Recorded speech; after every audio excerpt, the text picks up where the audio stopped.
Olá, meu querido, minha querida, que a paz do Senhor seja com você, viu? Que o amor de Deus esteja no teu coração. Que em sua infinita bondade e também misericórdia, o Senhor dos Exércitos realize em tua vida milagres extraordinários. Que você experimente a unção e o extraordinário do Senhor na tua casa, na tua vida e também na tua família. Que bom que você está aqui, viu? Que bom que você está aqui para receber a palavra do Senhor na tua vida. Mas se você não se inscreveu ainda no canal, se inscreve, porque este canal existe para ser um canal de bênçãos, viu? Um canal de paz para a tua vida. Neste canal, se você precisa de oração, de intercessão, eu sei que tem pessoas que oram por você. Mas se você precisa de mais oração, mais poder, né? Todos os dias, todas as madrugadas, eu apresento você e a sua família no altar do Senhor através da oração. Então se inscreve, porque este canal é um canal de intercessão para a tua vida e para a tua família. E compartilhe, viu? Mande para quem você ama, mande esta mensagem para aquela pessoa que ocupa um lugar especial no teu coração, tá bom? E não esquece de curtir. É importante que você curta, viu? Quando você curte, mais pessoas têm acesso a este conteúdo e a esta mensagem. Muitas pessoas não gostam. Não, pastor, não é que não gostam. Muitas pessoas têm dificuldade. Eu acho que essa é a melhor palavra. Muitas pessoas têm dificuldades em ler a Bíblia, porque não entendem muitas vezes o que leem.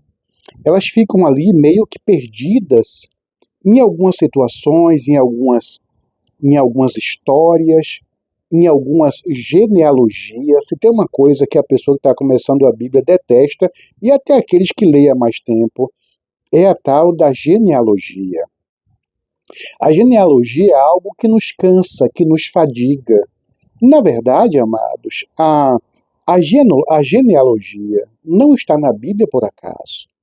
Eu não me canso de dizer para você que nada, absolutamente nada, está na Bíblia por acaso. Algumas pessoas criticam a existência do livro de Cantares, ou Cântico dos Cânticos na Bíblia. Como é que pode um livro deste, um livro quase, entre aspas, erótico dentro da Bíblia? Mas o livro de Cântico dos Cânticos, ou Cantares de Salomão, aquele livro, aquelas palavras, simboliza o amor, o carinho, o cuidado de Deus pela sua igreja, pelo seu povo. A genealogia na Bíblia, ela é importante porque, através da genealogia, muitos estudos avançam porque nós conseguimos discernir algumas datas, nós conseguimos ler e entender algumas linhas sucessórias. Por exemplo, uma genealogia simples, mas que faz toda a diferença quando você conhece, quando você sabe o que de fato aconteceu. Temos a história na Bíblia e um livro com o nome dela de Ruth. A história de Noemi, o seu marido Elimeleque e os seus 2 filhos, Malom e Quilion. Os 4 saíram de Belém com destino a um país diferente, um país pagão. Pastor, o que é um país pagão? É um país que não adora, que não serve ao Deus de Israel. Eles adoram outros deuses. Deuses pagãos também, né? Eu sei que você, em algum momento da tua vida, talvez tenha ouvido que pagão, de acordo com a Igreja Católica, que não se batizou, né? Que não foi batizado, chamava naquela época de pagão. Mas de acordo com a Bíblia, pagão é todo aquele ou aquela que não serve ao Deus Altíssimo. E então, Elimeleque, com a fome, com a crise, ele saiu de sua casa, de sua terra, e migrou para Moabe, a terra de Moabe chamada, né? E chegando lá em Moabe, conseguiram emprego, ele e os meninos, as coisas começaram a melhorar. Mas, infelizmente, foi lá em Moabe que Elimeleque faleceu. Então, Noemi ficou viúva. Em Moabe, Malom e Quilion, os dois filhos de Noemi e Elimeleque, eles conheceram duas moabitas e se apaixonaram, se encantaram por elas. Malom se apaixonou por Ruth e Quilion por Orfa. As duas eram amigas e as duas eram moabitas. A história, provavelmente, eu imagino que você conheça, eu não vou contar os detalhes, mas em outro momento, talvez, já contei algumas vezes essa história, mas em outro momento a gente fala, porque eu quero focar aqui mesmo, na verdade, é a tal da genealogia, para você ter uma ideia de como a genealogia é importante, porque a gente descobre algumas coisas, né? Algumas coisas importantes. Bom, fato é que os dois filhos, não sabemos o motivo, mas os dois filhos de Noemi também morreram. Malom e Quilion faleceram. Oh, meus amados, imagine a dor daquela mãe, daquela viúva. Noemi saiu de Belém, a sua terra, de Judá, para ir para a terra de Moab. E lá, ela perdeu os 3 homens da sua vida, seu marido e seus 2 filhos. Contudo, Noemi decidiu voltar para Belém. Só que as 2 noras se apegaram com ela, Ruth e Orfa. Noemi, então, contou a realidade que elas iriam encontrar em Belém. Olha, não tem um emprego, não tem onde morar, não tem onde cair morta. Viúva naquela época não tinha muita... Não é que não tinha valor, mas não era cuidado, não era reconhecida. Ninguém se importava com as viúvas, ou pouca gente se importava.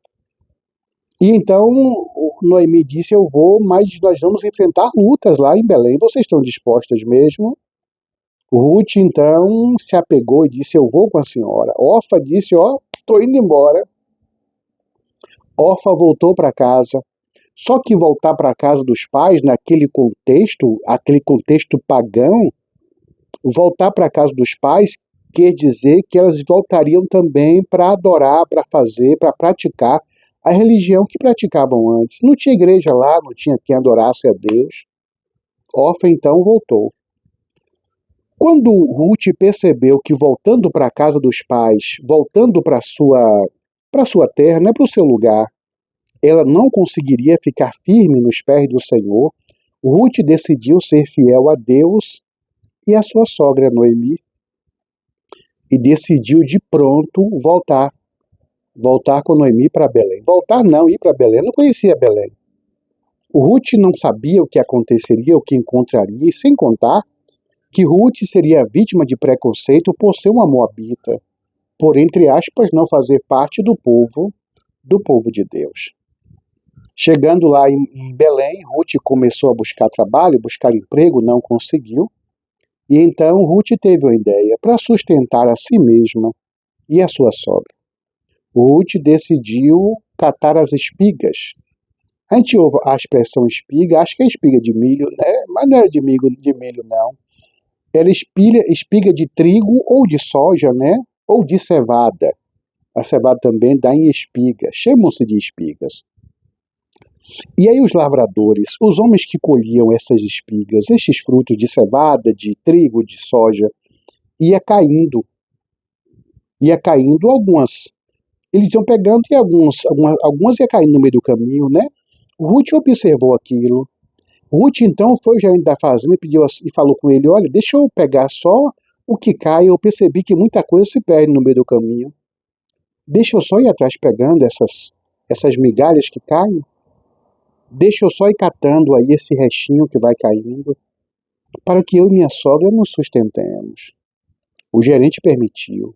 E Ruth começou a fazer esse trabalho, se humilhando, humildemente catando ali o que ia caindo, as sobras, no meio do caminho, da lavoura, né? Mas Deus, que sabe todas as coisas, que vê todas as coisas, que direciona todas as coisas, mandou Boaz. Boaz era o fazendeiro. Olha, Boaz era um tipo de homem que hoje está quase que em extinção. Por quê, pastor? Porque Boaz era um homem rico, riquíssimo. Boaz era um homem solteiro. Já começou a ficar mais difícil, né? Um homem rico, um homem solteiro. e um homem extremamente fiel a Deus. Boaz era um homem de Deus, um homem que buscava, um homem que era fiel e tinha compromisso com Deus. Difícil, não tá? Difícil encontrar um homem assim hoje em dia, um homem rico, um homem solteiro, desimpedido e um homem temente, fiel a Deus, um servo do Senhor. Só o primeiro já está mais difícil, imagine o restante, né? Só o servo de Deus está difícil. Imagine solteiro e rico. Aí então, meus amados, Boaz chegou na fazenda ali, viu Ruth ali fazendo aquelas coisas. Perguntou ao gerente o que estava acontecendo, o gerente explicou para ele, disse que Ruth era viúva de Malom. E era ex-nora, na verdade, né? Não tinha mais compromisso com Noemi. Ah, meus amados, Boaz, quando soube disso, sendo ele um homem de Deus, e um homem de Deus consegue ver as coisas espiritualmente. O homem de Deus consegue identificar uma mulher virtuosa. Boaz então correu atrás e decidiu pagar o preço de casar-se com Ruth. E casou. Boaz casou com Ruth. Perceba como a história, como Deus vai conduzindo tudo, né? Perceba como Deus, como diz o ditado, não gosto muito desse ditado não, mas agora eu vou usá-lo. Perceba como Deus escreve certo por linhas tortas. Deus é especialista em transformar maldições em bênçãos. Deus é especialista em pegar o caos e transformar em uma brisa suave, em transformar em esperança. Ruth saiu da sua terra, fiel à sua sogra Noemi e também a Deus. Deus honrou Ruth. Ruth casou-se com Boaz. Boaz, um servo de Deus, casou-se com uma moabita, que também era serva de Deus. Não fazia parte do povo de Deus, mas aprendeu a adorar, a confiar e a ser fiel a Deus. Do relacionamento, do casamento de Boaz e Ruth, eles tiveram um filho. O nome do filho era Obed. Perceba como Deus vai trabalhando. O nome do bebezinho era Obed. Nasceu Obed. Tuê, tuê, tuê, aquela coisinha bonitinha, carinha de joelho, todo bonitinhozinho. Aí então, quando Ruth se viu com Obed nos seus braços, o pequeno Obed, Ruth então chamou Noemi e disse: minha sogra, me ajuda. Eu quero que a senhora me ajude a ensinar para o meu filho tudo o que a senhora me ensinou. Eu quero apresentar para o meu filho, no decorrer da vida, este Deus que a senhora me apresentou. Me ajude. E então Noemi ajudou Ruth a educar o pequeno Obed. Sim, pastor, mas daí? Acontece que Obed cresceu e casou. Obed cresceu, casou e Obed teve um filho chamado Jessé. Jessé. Já começou a pegar aí o fio da meada? Jessé. Tudo que Obed aprendeu, tudo que Obed ouviu de Ruth, de Noemi, Obed então ensinou para o seu filho Jessé. Jessé, não esqueça, era neto de Ruth, a moabita, junto com Boaz. Jessé também cresceu e casou. E Jessé teve muitos filhos, e não foi só um não, teve muitos filhos. Mas o caçula de Jessé, você sabe o nome dele, não sabe? Claro que sabe. O caçulinha de Jessé, o pastorzinho de Jessé, chamava-se Davi. Tudo que Jessé aprendeu de Obed, que aprendeu de Ruth e Noemi, ele ensinou para os seus filhos. E Davi se tornou grande. Na verdade, Davi se tornou o maior rei que Israel já viu. E Davi cresceu, casou, teve filhos também. Teve alguns filhos, mas entre eles Salomão, Absalão, Adonias e outros. Agora acontece que da linhagem de Davi, da descendência de Davi, da genealogia de Davi é que veio Jesus. Bendito seja Deus. Daí a importância, percebeu? E essa é uma das histórias de muitas outras, somente uma história da Moabita, daquela que abandonou a sua casa, a sua terra, para ir para uma terra desconhecida, para ir para uma terra estranha que ela não conhecia, não sabia como seria tratada. Passou por dificuldades e lutas, mas Deus honrou a sua filha. Deus honrou a Ruth. E Ruth não só tem um livro com o seu nome escrito na Bíblia, mas Ruth também faz parte da genealogia de Jesus. Ruth foi bisavó do grande rei Davi.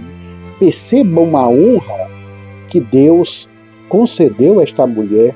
Ruth, mãe de Obed, vó de Jessé, bisavó de Davi, e Ruth, junto com Boaz, obviamente, fazem parte da genealogia de Jesus. Percebeu?